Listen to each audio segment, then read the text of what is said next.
Saya dikenali sama teman-teman mubalik, ustadznya polisi. Hah? Dan dia bilang satu-satunya ustadz yang bisa koreksi dan maki-maki polisi hanya Ustadz Dasad. Kenapa? Karena cara saya tidak menyakiti kalian. Karena saya cinta kalian karena Allah. Maka kemarin ada kejadian. Bintang 2. Kalian polisi keliru kalau tidak mengambil pelajaran dari situ. Keliru, bodoh. Bayangkan itu Pak. Bintang 2 di borgol. Itu kenapa? Karena tidak memanfaatkan nikmat yang Allah berikan. Seorang polisi keliru Bapak. Salah kok kalau tidak memudahkan dirimu masuk surga. Itu enaknya polisi, ada jabatannya, ada kuasanya. Saya ceramah, ayo saudara-saudara sekalian, perangi hamar, perangi narkoba. Apa? Nak kasih kempes mobilku anak muda. Saya masuk surga atau neraka urusanku Ustaz. Tapi coba kalau Kapolres, tak! Rahasia, selesai itu minuman hamar Pak. Saya ceramah, ayo saudara-saudara sekalian, mari sholat berjamaah. Yang datang cuma 2, itu pun sudah muka sakaratil maut. Tapi coba kalau Pak Waris datang ke masjid sholat berjamaah. Assalamualaikum warahmatullahi. Assalamualaikum warahmatullahi. Tengok-tengok ke belakang. Mana di Dir Samapta? Sudah 4 kali saya berjamaah di sini. Tidak pernah juga saya lihat datang-datang jamaah. Ajudan langsung tempel. Pak Dir, dicari ke Pak Wakapolra. Besok belum azan sudah ada dia di dalam Pak. Itulah enaknya punya kekuasaan. Maka keliru seorang polisi kalau tidak memudahkan kalian masuk surga. Innallaha wa malaikatahu yusalluna 'alan nabi ya ayyuhalladzina amanu sallu 'alaihi wa sallimu taslima. Sesungguhnya Allah dan para malaikatnya bersalawat kepada Rasulullah Muhammad sallallahu alaihi wasallam. Maka wahai orang-orang yang beriman, bersalawatlah kalian kepada Rasulullah dengan sebaik-baik salawat. Maka saya mau ajak ini semua kita bersalawat. Bisa? Bisa? Saya mau dengar lagi. Bapak-bapak polisinya dulu baru ibu-ibunya. Ibu-ibu dulu. Bapak-bapak diam. Yang merasa jenis kelamin laki-laki diam. Ibu-ibu dulu. Ayo Bu, jangan malu, jangan mau kalah sama suami. Ayo salawat Bu, bareng-bareng. Salatullah. Kencang Bu, kencang. Yang di sana, ayo. Ala toh Rasulillah. Salatullah salamu ala Yasin. Nilainya 8,5. Inilah ibu-ibu Pak, memang tidak bisa kencang suaranya. Itu namanya tadi sahdu. Suara begini yang kasih nafsu laki-laki. Bu, makanya kalau nak telepon ko komandanmu, adik-adik poluan, kalau dia telepon ko suaminya komandan, ditelepon ko komandanmu, ditelepon ko bosmu, jangan mendayu-dayu. Assalamualaikum Dek. Waalaikumsalam komandan. Caleda. Kenapa begitu? Di mana Dek? Di kamar aja komandan. Bagaimana suaminya orang tidak kelepak-kelepak? Coba kalau aku tegas. Assalamualaikum Dek. Waalaikumsalam. Lagi di mana Dek? Di ruangan Pak. Tadi apa? Apa tanya-tanya? Oh, enggak ditelepon lah. Kau besok. Ini. Waalaikumsalam. Caleda. Hei. Ya. Ibu-ibu diam. Kita dengar ini bapak-bapak. Jangan mempermalukan kesatuan bos. Apalagi kalau banyak berimob di sini. Jangan kasih malu berimob bos. Kemarin kalian ulang tahun. Jangan kau lobet-lobet ya. Salawat. Ayo. Saya tahu kasihan ini berimob. Ini kan gelap-gelap kulitnya Pak. Karena selalu kena matahari. Yang lebih parah lagi kadang-kala uang anunya kasihan itu. Uang makannya dipotong juga. Kasihan juga kan. Kenapa kok saya pak kasih tahu kataku kok kasih tahu komandanmu toh. Dan bilang sebenarnya itu Ustaz 50.000 satu dos. Cuma tinggal 15 kasihan. Bagaimana mau kuat lari kau potong lagi sudah sedikit kau potong lagi. Nah apa jatahnya ini berimob kau dong beda kalau di narkoba apa bu. Banyak sepek-sepek toh. Simsus, Dirlantas banyak semua itu sepek-sepeknya. Kalau berimob kau dong siap-siap pak siap-siap. Jangan aku lagi potong-potong kasih yang honornya. Kabaran sedikit gitu.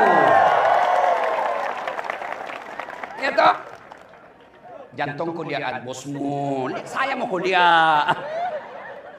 Bari komandan-komandan yang suka potong honornya anggota. Lalu dia bawa ke rumahnya, dia kasih makan anak istrinya. Dengar kau baik-baik, kalau kau kasih makan itu jatahnya pasukanmu kepada anak istrimu, maka anakmu kepala batu. Istrimu selingkuh.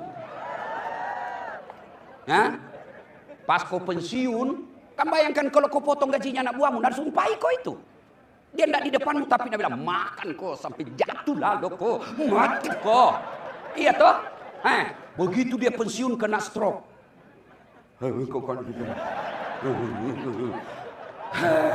Tahun pertama istrinya masih setia. Tahun kelima capek istrinya. Akhirnya tambah parah, dikateter, makan pakai sonde, tidak bisa bicara. Istrinya usia 30 tahun, kena puber kedua istrinya. Dia bawa mantannya ke rumahnya. Suaminya dia dalam keadaan stroke begini.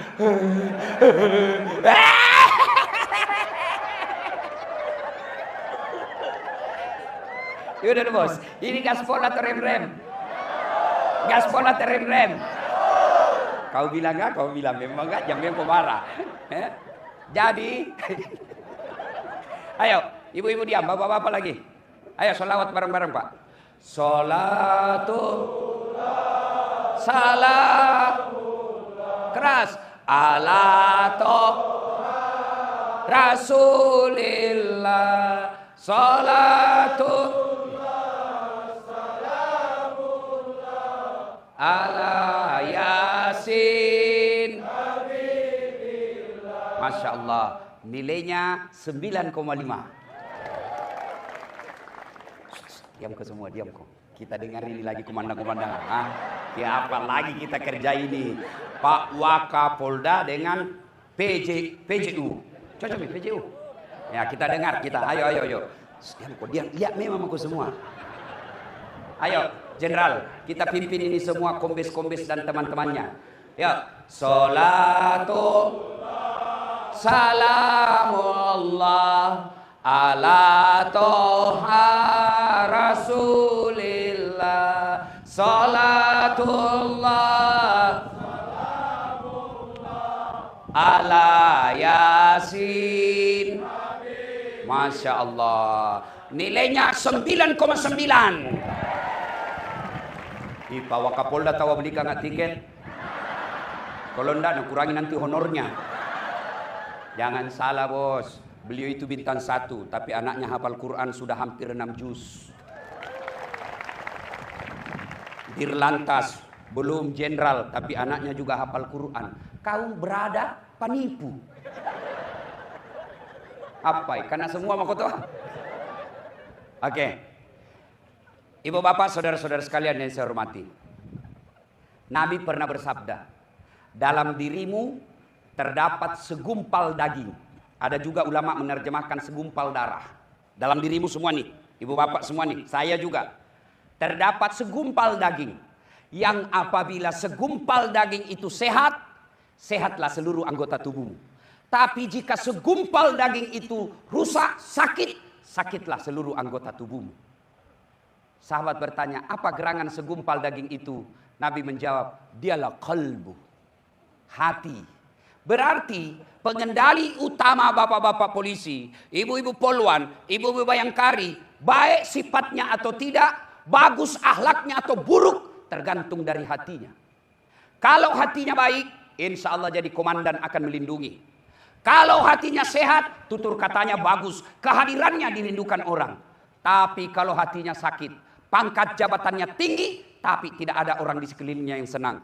Kalau hatinya sakit, jabatannya justru merugikan orang banyak. Kalau hatinya sakit. Sekarang tuan-tuan, ibu-ibu, saya mau tanya, hatinya sehat atau sakit? Cepatnya sehat. Bapak-bapak sehat atau sakit? Sebelum bapak jawab sehat, tahu dulu mana itu penyakit hati. Tahu dulu. Bapak, apa sih namanya kalau di penyelidikan? Ditahu dulu, kumpul dulu. Apa-apa itu buktinya, apa barang bukti ada di lapangan. Sudah itu, bapak cocokkan. Oh ini pasal yang cocok. Penyakit itu banyak pak. Kita harus tahu dulu. Sudah tahu kasih cocok nih. Oh saya nak kena ini. Oh saya 3 nak kena. Saya 4. Oh saya kena semua. Sudah itu baru obati. Nah apa saja jenis-jenis penyakit hati? 1. sombong. Orang kalau sombong Pak, itu sepupu satu kali sama Fir'aun. Jeleknya itu sifat sombong, sehingga Allah mengharamkan Fir'aun masuk surga. Bayangkan, Allah haramkan Fir'aun masuk surga. Bukan karena dia rakyat jelata, bukan karena dia goblok, bukan karena dia jelek, bukan karena dia miskin. Tapi dia tinggi pangkatnya, cakep, kaya, pengusaha, penguasa, tergabung semua. Lalu dia sombong. Akhirnya apa? Allah laknat dia, haram masuk surga, abadi dalam neraka. Fir'aun. Kenapa? Karena sombong. Allah laknat. Karena laknatnya Allah, meskipun kita tidak pernah lihat Fir'aun, sampai detik ini tidak ada satu orang polisi pun mau kasih nama anaknya Fir'aun. Ada bapak-bapak mau kasih nama anak Fir'aun? Wih, kasih anakmu nama Fir'aun, terkenal itu. Begitu jeleknya. Maka sombong ini jangan kalian miliki. Kenapa? Itu milik sifat Allah Al-Mutakabbir yang maha sombong. Nah sekarang apa ciri-cirinya sombong Ustaz? Pakai sepatu mahal, pakai jam tangan mahal, pakai baju mahal. Sombong belum tentu. Lalu kapan kau sombong? Apabila dua punya sifat. Satu, nganggap remeh orang lain. Dua, nolak kebenaran. Itu sombong. Ibu-ibu, pakai emas boleh enggak? Pakai berlian boleh enggak? Pakai, itu rezekimu. Tidak semua orang punya emas berlian. Tapi yang Allah tidak mau, jangan kau sombong. Apa itu sombong? Kau pandang enteng kasihan pegawai sipil. Apa itu? Dari mana dia dapat emas? Urusannya orang. Ada kan begitu? Bu, nganggap remeh orang lain itu sombong. Bapak punya pangkat 2 bunga, rezekimu. Tapi jangan kau dong anggap remeh itu yang 1 balok-balok. Ya, sombong itu tidak baik. Nganggap remeh orang lain, kemudian nolak kebenaran, itu sombong. Mentang-mentang kakak seasuh, tapi pangkatnya adik asuh kita lebih tinggi, ya kita hormati. Bukan dihormati karena anunya, jabatan, kepangkat angkatannya, tapi kita hormati dia karena dia lebih dulu dapat di atas kita. Hormati saja. Dan tidak ada orang menjadi hina karena menghormati dan memuliakan orang lain. Apa yang membuat kalian mau sombong? Apa? Bintang 1, bintang 2, bintang 3, pasti kau pensiun. Pensiun, mau kemana? Pasti pensiun. Anggaplah pensiun bintang 2, bintang 3 pensiun. Pasti buka bintangmu, lepaskan itu tongkatmu. Kalau mau masih pakai padahal sudah pensiun, pakai bintang pelengkap, sudah pensiun. Lewat anak buah, waduh sudah sakit Pak Jenderal. Iya toh? Jangan sombong gara-gara pangkat. Kalian juga adik asuh. Kalau Allah takdirkan kamu naik pangkatmu, jangan tongko hina itu kakak asuhmu. Apa yang kalian mau sombongkan dengan pangkat jabatan? Hilang, pasti hilang. Yang kedua, yang membuat orang sombong, ilmu. Ini ustadz ini yang banyak. Baru belajar agama 3 bulan. Kayak dia panitia hari kiamat. Ada tong itu kuliah, modal jenggot, celana cingkrang, bicara Arab setengah-setengah. Ya akhi, afwan, ana al-faqir. Jangan aku bahasa Arab kak kita di bahasa Indonesia aja ki. Kaifa haluk ya ukhti? Kullu nafsin sa'iqatil maut. Sudahlah, jangan kau sombong dengan ilmu. Nih, mau sombong das atlatif. Apa karena dia hebat? Tidak, karena ada penontonnya. Penonton saya di YouTube sekarang sudah 268 juta. Berarti saya bisa sampai di Polda sini bukan karena saya hebat, tapi karena apa? Karena ada yang nonton saya. Bayangkan kalau saya ceramah di sini 2 jam berapi-api, tidak ada yang nonton. Lewat Pak Jenderal, sudah lama sakit itu Ustaz. Iya toh, apa yang kita mau sombongkan? Yang ketiga, jangan sombong. Yang ketiga sebabnya, kekayaan. Masya Allah. Saya nih Bu, dan umumnya orang, kalau ada dia suaminya tinggi pangkatnya, tinggi jabatannya, terkenal dia banyak duitnya, tapi dia penampilannya sederhana, itu jadi teladan. Dicerita tuh, kombes suaminya itu banyak uangnya, istrinya sederhananya kayak dia bukan orang kaya. Itu akan jadi gosip kebaikan. Ini baru, ini kau sama ini. Andai saja boleh nak simpan di jidat emasnya, nak simpan juga di sini.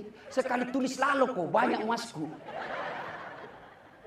Ya, jangan sombong karena pangkat, jabatan, kekayaan. Apa yang kita mau sombongkan dengan kekayaan? Kalau Allah marah, okelah tetap ibu bapak kaya. Tapi Allah marah, dititip penyakit dalam dirimu. Apa penyakit? Banyak duitnya. Tabungannya tahu 7 miliar pak. Tapi dilarang makan nasi. Apa kalau dilarang aku makan nasi? Saya saja pernah pergi ceramah di Roma. Tahu Roma ibu? 2 hari mak roti saja nak kasih makan kak. Saya bilang bos, saya ini orang Bugis. Ndak mempan kalau roti, ndak goyang perutku. Jadi nggak nasi. Tahu di Roma ibu? Itu Konawe Utara lewat kanan. Masya Allah. Baru 2 hari ndak ketemu nasi. Pusing saya pak, loyo. Gimana duit 7 miliar? Dilarang makan nasi, dilarang makan garam, dilarang makan gula, dilarang makan yang berlemak, dilarang makan goreng-goreng. Apa yang bisa makan? Ubi rebus. Itu pun yang warna ungu.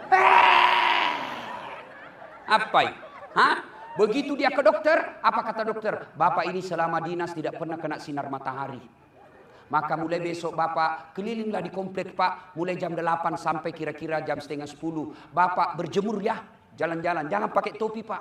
Jangan pakai baju. Pakai celana pendek saja pak. Supaya kena semua matahari. Dia jalanlah pak mulai jam 8. Nggak pakai baju. Pakai celana pendek. Nggak pakai sendal. Jalan dia berkeringat. Apa bedanya sama gembel? Iya toh? Jadi jangan sombong. Makin kaya. Makin tinggi jabatan. Makin cerdas. Tawadu, rendah hati, itulah yang dicintai oleh Allah Subhanahu wa taala. Allahu Akbar. Ciri-ciri orang sombong suka pamer-pamer.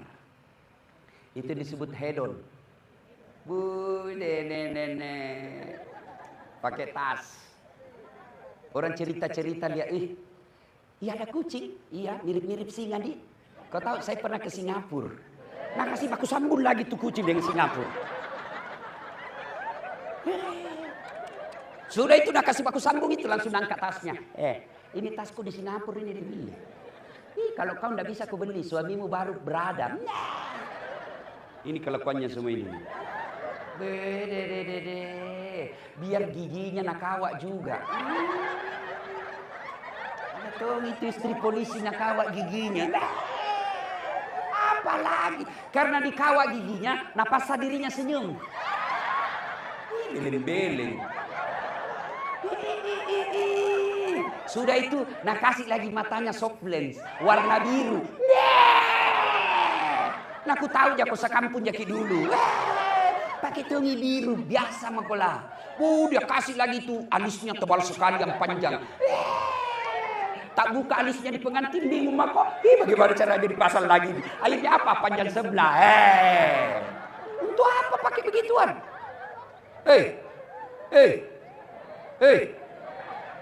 Sebenarnya itu polisi bakat awalnya baik. Tidak ada polisi jahat. Tidak mungkin dia bisa lulus polisi kalau jahat. Kenapa? Ada psikotes toh. Iya. Cuma setelah dia lama-lama polisi dapat istri hedon. Magaya. Baru istrinya bergaulnya sama pengusaha. Mau nak kasih sama gelannya sama gelang pengusaha. Nah suamimu 7 juta gajinya cilaka.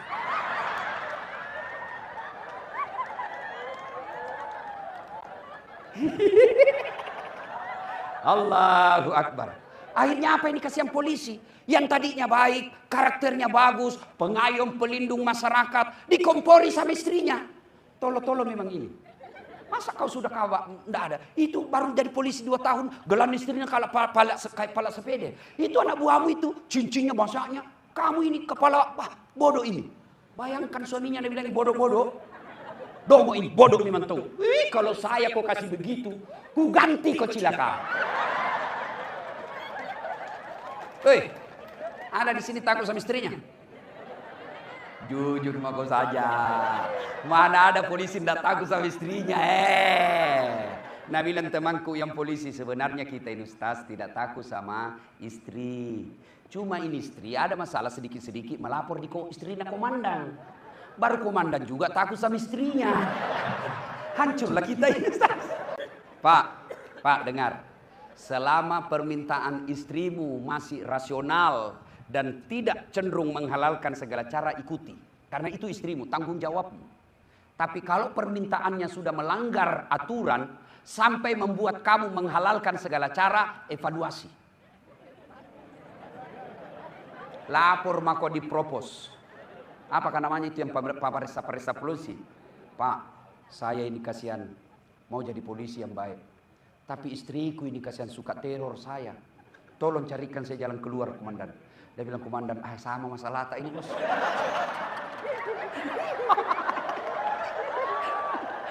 Salatullah, salamullah, ala toha rasulillah. Salatullah, salamullah, ala yasin.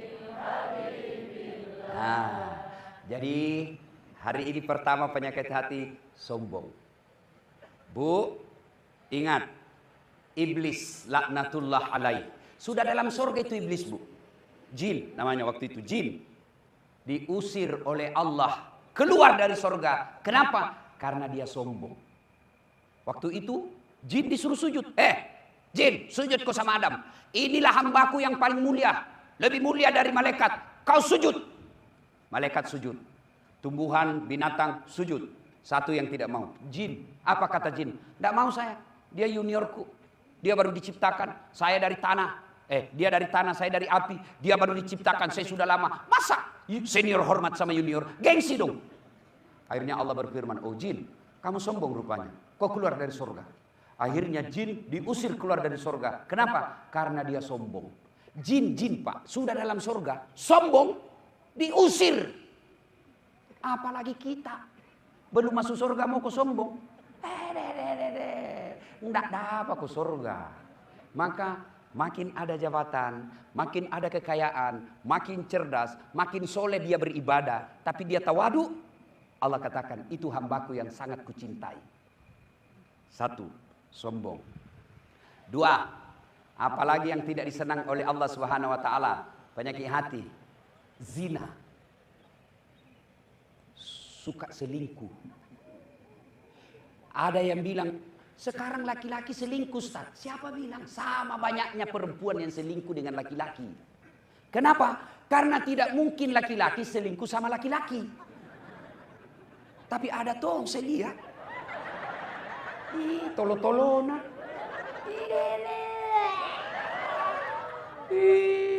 Bu. Kenapa ada laki-laki selingkuh? Karena istrinya tidak sanggup hadir di hatinya. Lihat kepala batuna ini. Tidak mau memang Ton dikasih tahu ini semua. Langsung suaminya saya nak kasih salah. Mau kau tahu, Bu? Itu laki-laki tergantung suami istri. Kalau istrinya baik, tidak mungkin dia macam-macam. Ya? Tapi bagaimana suamimu mau hadir, kamu bisa hadir di hatinya kalau kau kasar? Datang suamimu kau tidak hormati. Mau makan, cerewet sekali ini laki-laki, sedikit lagi gajimu. Jangan kau ketawa, saya serius ini. Coba kalau kau datang, kau tahu suamimu mau pulang jam 5 sore, dia capek tadi latihan, tadi dia kerja keras kasihan. Jam 5 dia mau datang, sebelum jam 5 kau sudah dandan. Cantik-cantik kau. Begitu datang suamimu kau sambut, Assalamualaikum kakandaku Arjunaku. Ini dia boleh nonton ini, kepala batu memang ini. Hah? Sampai masuk, Masya Allah, duduk suamimu, kau bukakan sepatunya. Nggak ada toh. Nggak pernah kau kasih begitu toh. Pantas fisiknya suamimu kau kuasai, hatinya sama perempuan lain. Kenapa kau kubela kau bos? Dengar Ibu. Coba kalau pulang suamimu, kamu sopan bicara.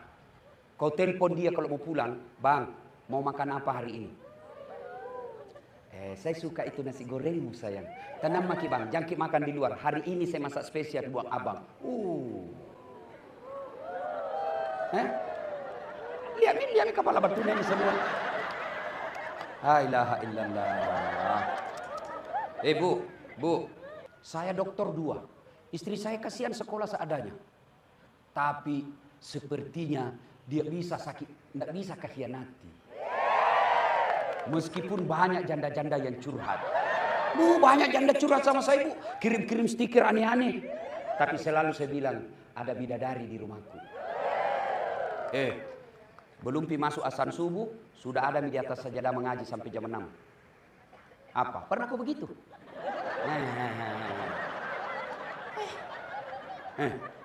Apa? Mau kak pergi dakwah?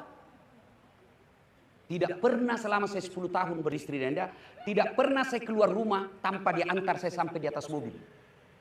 Dan ibu tahu kalau dia jabat tangan saya, boleh tanya tetangga saya. Dia cium tangan begini dulu, Bu. Dia pegang dua tanganku. Bukan cuma itu, Bu. Nah cium kak. Begini, Bu.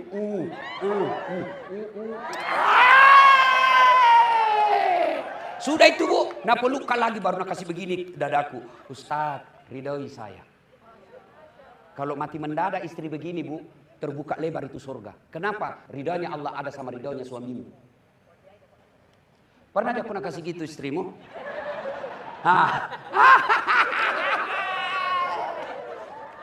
Masya Allah. Bu, apa susahnya kau bukakan itu sepatunya suamimu? Jangan kau ketawa, saya serius ini. Kau mau surga atau kau masuk neraka? Bu, serius kah ini? Dengarkan ini. Biar kau sembahyang, tahajud kau tiap malam, ngaji kau tiap hari, tapi kasar kau sama suamimu. Dengar hadis Nabi. 4 tipe perempuan haram masuk surga. Haram dia masuk surga. 1 diantaranya istri yang kasar sama suaminya.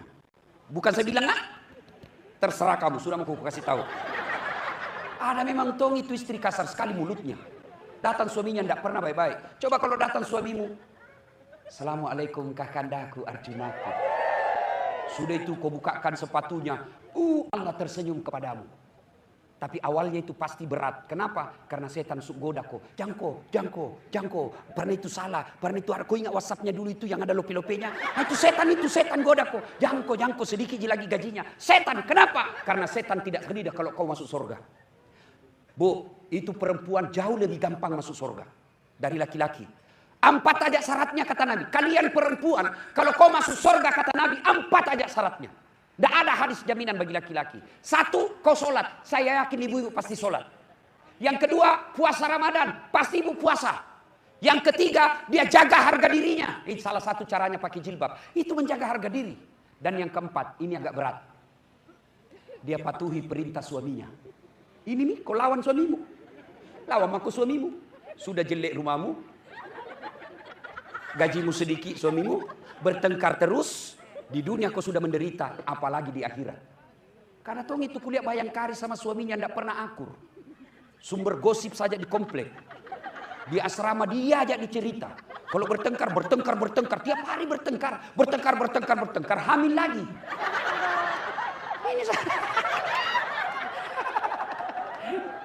Ya Bu, maka kalau mau suamimu tidak selingkuh, hadir di hatinya. Gimana cara hadir di hatinya? Jangan kasar ngomong. Datang mertuamu hormati. Di mana maki Bu? Di bandara kan? Ditunggu Bu, saya apa jemput ki? Jangan kau kirim sopir, jangan kau kirim Grab. Kamu yang jemput.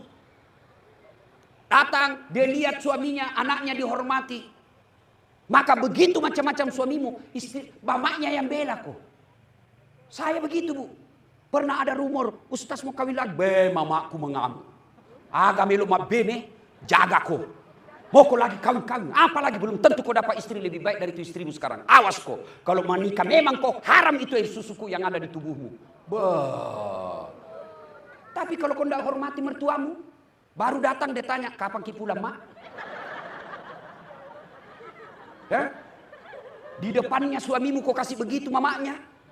Tidak pernah kau baik-baik. Hipertensi mertuamu kau kasih telur asin.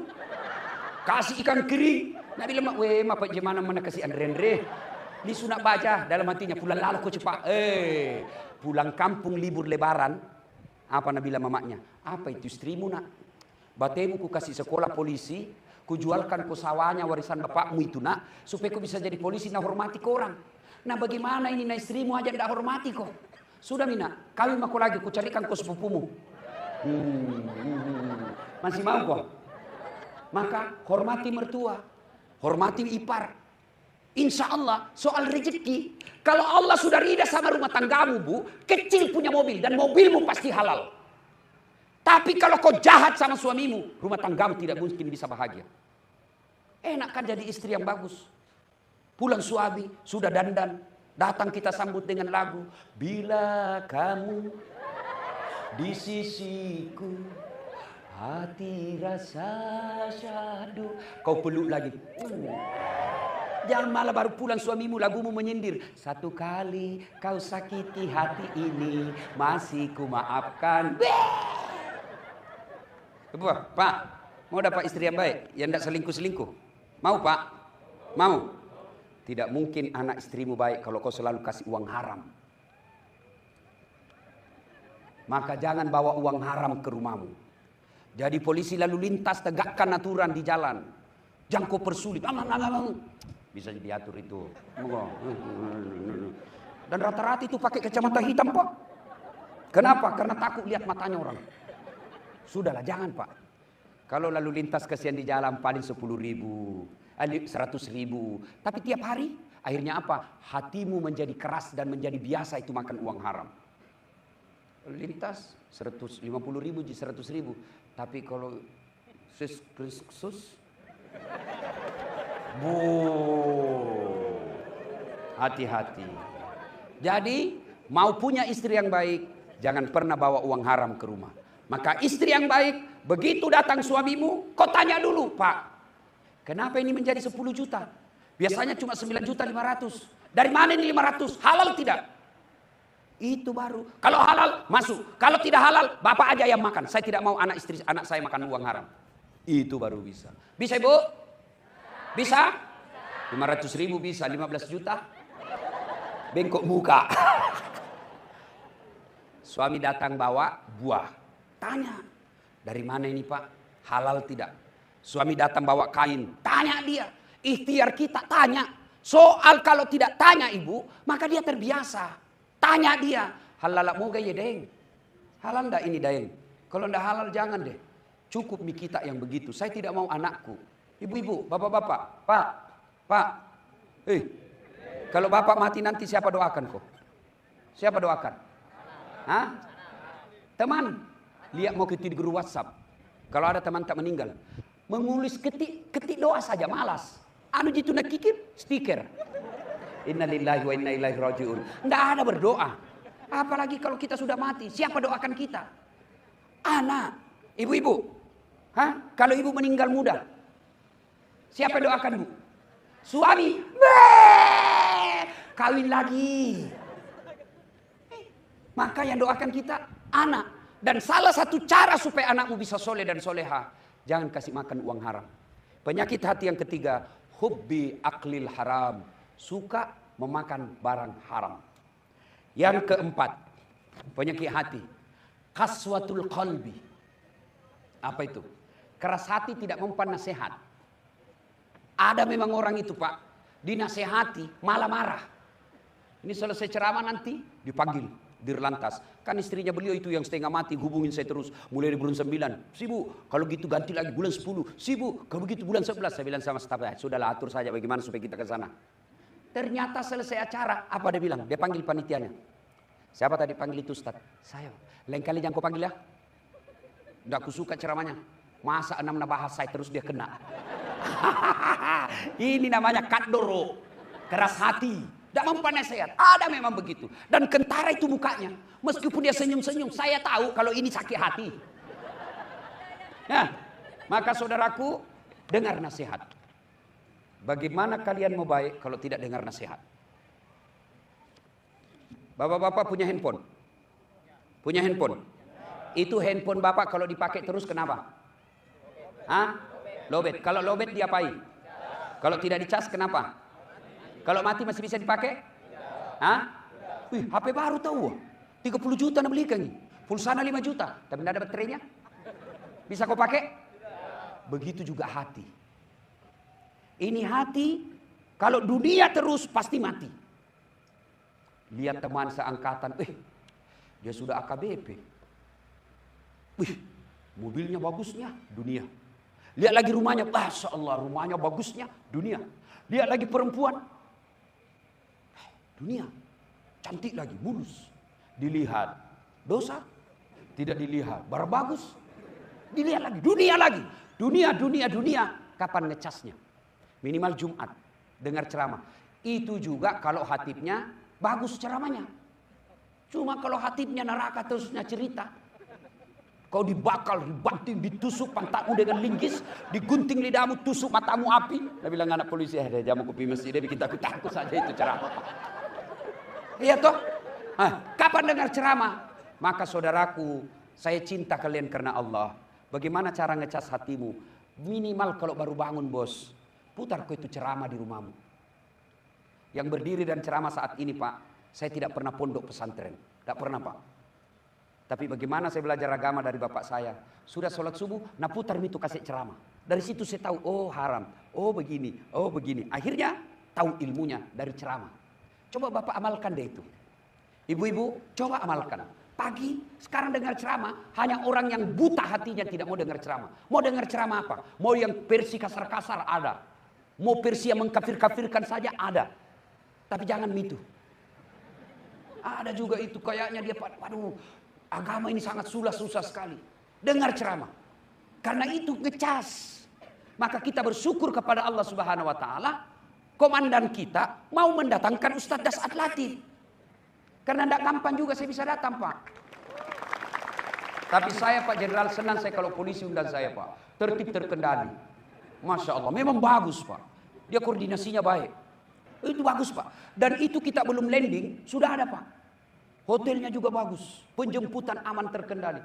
Saya dikenali sama teman-teman mubalik, ustadznya polisi. Dan dia bilang satu-satunya ustadz yang bisa koreksi dan maki-maki polisi hanya Ustaz Das'ad. Kenapa? Karena cara saya tidak menyakiti kalian. Karena saya cinta kalian karena Allah. Maka kemarin ada kejadian. Bintang 2. Kalian polisi keliru kalau tidak mengambil pelajaran dari situ. Keliru, bodoh. Bayangkan itu Pak, bintang 2 di borgol. Itu kenapa? Karena tidak memanfaatkan nikmat yang Allah berikan. Seorang polisi, keliru Bapak, salah kok kalau tidak memudahkan dirimu masuk surga. Itu enaknya polisi, ada jabatannya, ada kuasanya. Saya ceramah, ayo saudara-saudara sekalian, perangi hamar, perangi narkoba. Apa? Nak kasih kempes mobilku anak muda. Saya masuk surga atau neraka urusanku Ustaz. Tapi coba kalau Kapolres, tak, rahasia, selesai itu minuman hamar Pak. Saya ceramah, ayo saudara-saudara sekalian, mari sholat berjamaah. Yang datang cuma 2, itu pun sudah muka sakaratil maut. Tapi coba kalau Pak Waris datang ke masjid sholat berjamaah. Assalamualaikum warahmatullahi. Assalamualaikum warahmatullahi. Tengok-tengok ke belakang. Mana di Dir Samapta? Sudah 4 kali saya berjamaah di sini, tidak pernah juga saya lihat datang-datang jamaah. Ajudan langsung tempel. Pak Dir, dicari ke Pak Wakapolra. Besok belum azan sudah ada dia di dalam Pak. Itulah enaknya punya kekuasaan. Maka keliru seorang polisi kalau tidak memudahkan kalian masuk surga. Ya. Kalaupun ulama masuk surga masih ngantri Pak. Ulama Sulawesi Tenggara masuk surga. 4.000 ulama di sini Pak, masih ngantri dia lama. Tapi begitu malaikat berkata, Wakapolda Sulawesi Tenggara masuk surga. Tidak perlu antri Pak, sendiri. Kenapa? Sendiri Pak jadi Wakapolda di sini. Maka teman-teman jangan memaknai ini sebagai menyakiti kalian. Tapi inilah bentuk wujud Das'ad Latif mencintai polisi Republik Indonesia. Saya bilang teman-teman mubalik, keliru kok kalau polisi kau musuhi dalam dakwah. Bagaimana ceritanya? Kita bisa ceramah, kumpul jamaah karena dapat izin dari polisi. Biar kau sudah kumpul 5.000, polisi tidak keluarkan izinnya, tidak bisa kau ceramah. Iya kan? Tapi kalau kau berteman dengan polisi, kita bermitra namanya, berkolaborasi. Mana bisa ceramah Ustadz kalau rusuh? Dan siapa yang menciptakan ketenangan? Polisi. Maka kalian menjaga ketenangan itu sesungguhnya demi Allah dan Rasulnya. Kalian menjaga keamanan itu adalah jihad fisabilillah. Jangan memaknai jihad itu hanya datang ke Timur Tengah. Bodoh itu kalau kita mau perang negaranya orang. Lebih kau jaga negaramu. Itulah jihad. Mana bisa ada saat ceramah kalau sudah rusuh? Saudara-saudara sekalian, mari kita memanjatkan puji syukur. Mana bisa kita ceramah, Pak? Itulah jasa-jasanya polisi. Maka kalian ini adalah fisabilillah, jihad agama Allah. Cuma ketika mau bekerja datang itu kadang-kala pengusaha. Sedikit, Pak. Gampang. Ini Pak Guru salah. Maka disitulah pentingnya Anda punya nomor ustadz. Tadi Pak Waka ngomong begini. Seorang punya jabatan, punya kuasa, punya pangkat, punya pasukan. Memang harus punya ustadz yang bisa nasihati. Karena kalau tidak ada ustadz yang bisa nasihati Bapak, bahaya Pak. Bayangkan, bintang 2, punya pasukan, punya jaringan, punya uang. Siapa yang bisa lawan? Tapi ingat, kalau orang sudah zalim, Allah yang pasti turun tangan. Kalau saya berzina, Allah tunggu saya tobat. Kenapa? Rusaknya cuma 1. Tapi kalau dia punya kuasa, rusaknya bukan 1, tapi bisa jadi 1 negara rusak. Contoh, kalau imam berjamaah, kentut imam, pasti kacau 1 masjid. Wih, metuk kau imam. Iya toh, langsung kacau sholat. Tapi kalau cuma makmum yang salah kentut sendiri, paling dia keluar orang bilang, 1 aja yang keluar dari saf. Tapi kalau imamnya hancur, imam kalian adalah polisi Republik Indonesia. Kalian itu imam. Maka manfaatkan, karena tidak semua yang daftar jadi imam di polisi, menjadi polisi semua lulus. Anda ingat semua kan? Ratusan orang kalian singkirkan untuk kalian 1 orang diterima. Maka syukuri dengan cara apa? Jadilah polisi yang presisi. Pak, serius kah ini bos? Itu ada sahabat Nabi pernah dicium tangannya. Bayang kami kalau Nabi cium tangan tak? Kita ajak ketemu dengan ulama besar kita cium tangannya bangga Pak. Kalau perlu foto-foto. Ini Nabi yang cium tangannya. Dan ini bukan sahabat hebat. Bukan sahabat utama seperti Ali, Umar, Utsman. Namanya Mu'adz bin Jabal. Jabat tangan Nabi. Nabi bilang, dalam hatinya, keras betul tangannya ini kasar. Kan tentara itu. Tangan jenderal dengan security. Iya toh? Halus. Tangan orang kaya dengan orang miskin kan kentara. Nabi jabat tangan. Kasarnya tangannya ini orang. Nabi tanya, Mu'adz, kenapa ini tanganmu kasar begini? Ya Rasulullah, saya ini kasihan penjual batu.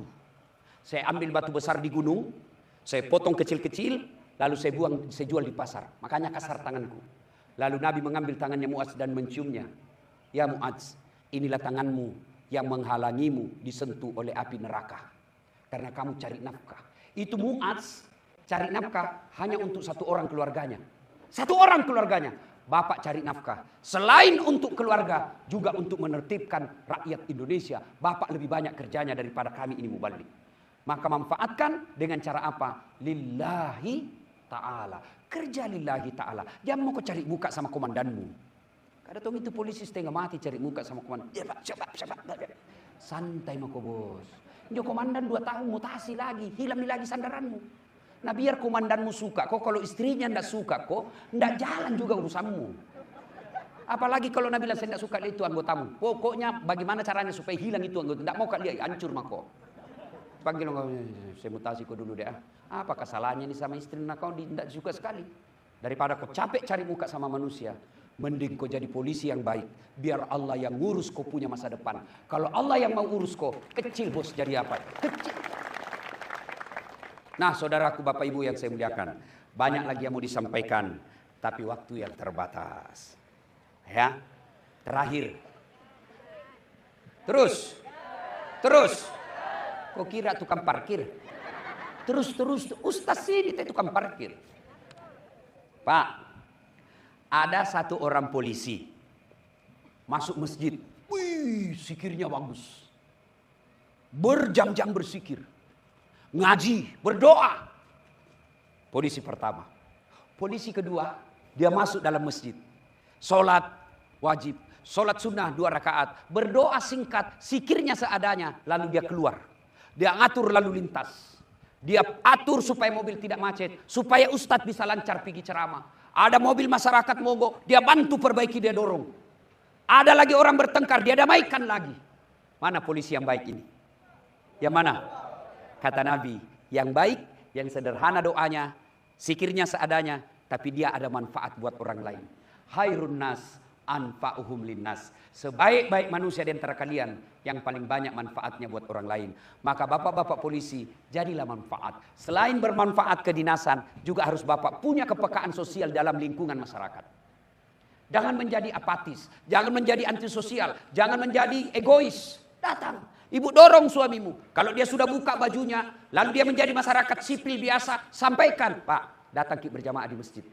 Siapa tahu kasihan ada masalahnya itu panitia sehingga lama sekali tidak jadi masjidnya. Tolong datang, jadi di situ. Ternyata setelah datang ada masalah. Ini ada bapak polisi, mungkin bapak bisa bantu. Akhirnya selesai masalahnya di situ karena bapak ikut tangan, ikut campur membantu. Inilah yang disebut khairun nas anfa'uhum linnas. Sebaik-baik manusia di antara kalian yang paling banyak manfaatnya buat orang lain. Ibu bapak saudara-saudara sekalian, banyak yang ingin kita sampaikan, tapi waktu yang terbatas. Tadi MC berpantun, saya juga mau berpantun. Dari mana datangnya cinta? Dari Facebook turun ke WhatsApp. Saya ulang, bilang cakep. Ya. Dari mana datangnya cinta? Dari Facebook turun ke WA. Dari mana datangnya kecewa? Setelah ketemu ternyata berbeda. Nah itu kan cantik-cantik di Instagramnya, ternyata kamera 360. Mulus, hancur asli.